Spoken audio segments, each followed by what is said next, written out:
පරිසරය අරන් තියෙන්නේ බම්මා. මගේ තරන්නද? මගේ නෙමෙයි කවුද බං? ගැමියා. මේ කෝපි තියෙනවා. කෝපි තියෙනවා. මේ කෝපි තියෙනවා. දැන් මේ බාරක් කියලා මැද්දෙන් අපි දැන් යන්නේ. ඇත්තටම මේක තල්ලු කරොත් යම් කිසි සිදුවීමක් සිද්ධ වෙන්න මේ දෙන්නේ කැලෑවක් මේ අතහැරලා දාපු කාලතුවක් බටයක් තියෙනවා අපිට පේනවා.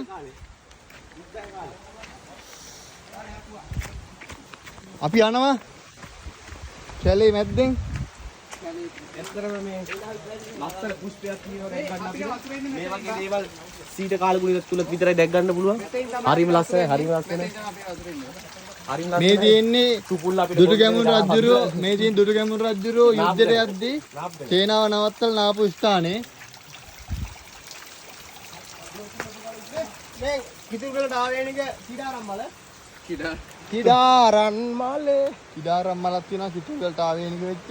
දැන් අපි යන්නේ එලාර රජුරන්ගේ සෝහන හොයාගෙන. එලාර රජුරන්ගේ සෝහන තියෙන්නේ මේ යන ගමන හරිම අවදානම්. මේ අවදානම් මේ චුට්ටක් මෙතනින් චුට්ටක් නෙමෙ ලිස්සුවනම් මේ අඩි 8000ක හෙලකට යන්නේ. හරි දින හෙලපල්ල අඩි 8000ක හෙලකට යනවා. ඇත්තටම අපි බොහොම අවදානම් ගමනක් මේක යන්නේ. ඔයගොල්ලන්ට මේ සංචාරක ස්ථාන පෙන්වන්න. මේක දුර්ලභ ස්ථාන. කාටවත් දුර්ලභ මාලක්. ඇත්තටම මේ අවස්ථාවේ ඉහි කැටිච්ච නැති අනුගමනය කරන්නේ ගැමියව. දූරියන් මේ කියනවා මෙතන වැටලා. මේ දූරියන් ගස් තියෙන මෙතන. දූරියන් ගස් තියෙනවා. දූරියන් ගස් නම් ඉක්මනට යන්න ඕන. ඔලුවට රත්න තප්පර తీරේනවා. අලි එක්ක දූරියන් ගස් යන්න යන්න තිබුණා. අපි යනවා. පොන් අටවත් දෙක යනවා. පොන් එනවා තනිය කෑ ගන්න සද්දේ. තනිය කෑ ගන්න සද්දේ එනවා. තනිය යකෝ මේක එන්න ඕනේ ගමන.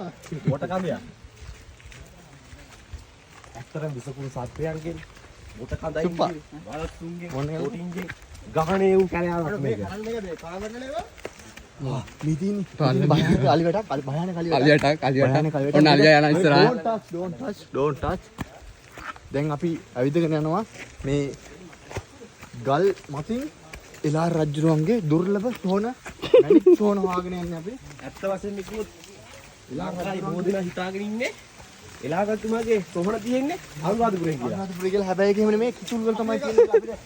විශ්වාසනායක තොරතුරක් ඇවිල්ලා තියෙනවා. දැන් අපි යන්නේ ඒක හොයාගෙන. බොහොම යමු. දැන් ඔයාලට පේනවා මේක යන පාර දෙපැත්තේ තියෙනවා. හරි අමාරු අවදානම් මේ මෙතන සෙල්ලිපියක් සලහන් වෙලා තියෙනවා. මේ තියෙන්නේ කිතුල්ගල සෙල්ලිපිය. මේක අර ප්ලේට් එකේ තියෙන ගලවන. මේක තමයි සඳහන්ලා තිබුණේ එලා රජුරන් සොහන තියෙන්නේ මෙන්න මේ ආශ්‍රිතය කියලා. දැන් අපි තාම ආසන්නයි කොට ආසන්නම නෑ. කිලෝමීටර් 50කට අපි යන්න වෙන පාර වැද්දේ. ඇත්තට මේ විදිහට වයිඩ් එකක් නේද? දවස් 3ක් තිස්සේ මේක